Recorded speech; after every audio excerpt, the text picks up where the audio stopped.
خبرگزاری ژاپنی کیودو با تکیه به حکومت این کشور گفت گروه 7 گانه کشورهای پیشرفته صنعتی در فکر تقریبا پررحم کردن صادرات محصولات از روسیه می باشد. روز یکشنبه سابق پرزیدنت دمیتری مدودیو گفت اگر چنین قرار قبول شود مسکو تشبث صادرات گندم را باز می دارد.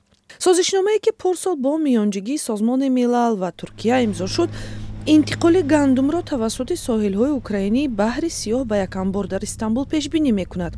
اوکراین پنجمین استحصال کننده در جهان است. از ایول پارسال نزدیک 28 میلیون تن گندم صادرات شده است. کارشناسان از پیامدهای اسفبار قطع اجرای سازشنامه برای جهان هشدار می‌دهند. اگر سازش بحر سیاه نو نشود و اوکراین صادرات کرده نتواند، به پیشبینی‌های من نرخ غذا دوباره به آسمان می‌خیزد. روسیه ماه مارت گفت سازشنامه را بعد انجام مهلتش 18 می نو نمی‌کند. مسکو گفت که سرنوشت یادداشت تفاهمی ایلاوگیش با سازمان ملل متحد در زمینه صادرات محصولات کشاورزی روسیه با سبب تحریم‌های غرب به نتیجه می‌شود.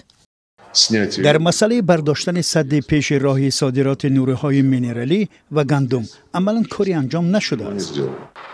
با وجود ادعاها آمار صادرات گندم از روسیه سال گذشته 2 برابر زیاد شده است، ولی کرملین می‌خواهد بانک کشاورزی روسیه به سیستم پرداخت‌های جهانی سویفت برگردد.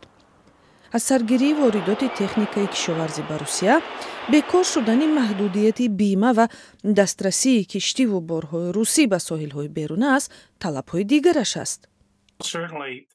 مسلم است که این طلب‌ها پوره اجرا نمی‌شوند. روس‌ها این را می‌دانند. آنها بار دیگر با بهانه غذا می‌خواهند که همه خواسته‌های خود را به دست آورند. آنها این کار را وقتی می‌کنند که ما تخمیناً به نقطه اوج نزاع و قریب آمدن اوکراینی‌ها برای به قفا زدن موقع‌های روسی نزدیک می‌شویم. اگر روسیه تشبث صادرات گندم را قطع کند چی خواهد شد؟ اگر روسیه بخواهد که خشن رفتار کند و راه‌های حرکت کشتی‌ها مینه‌گذاری و یا مورد هدف قرار گیرند، کشتی‌ها از حرکت می‌مانند و نرخ بیمه بسیار بلند می شود. صاحبان کشتی ها از روی آبهای بحر سیاه شنا نمی کنند. این حالت راه صادرات گندم را بوغی می کند. سازمان ملل متحد و 7 گانه از روسیه تقاضا کردند که تشبث صادرات گندم را تمدید کند تا که افزایش یکباره نرخ‌ها و بحران قشرهای نادار سیاره راه داده نشود.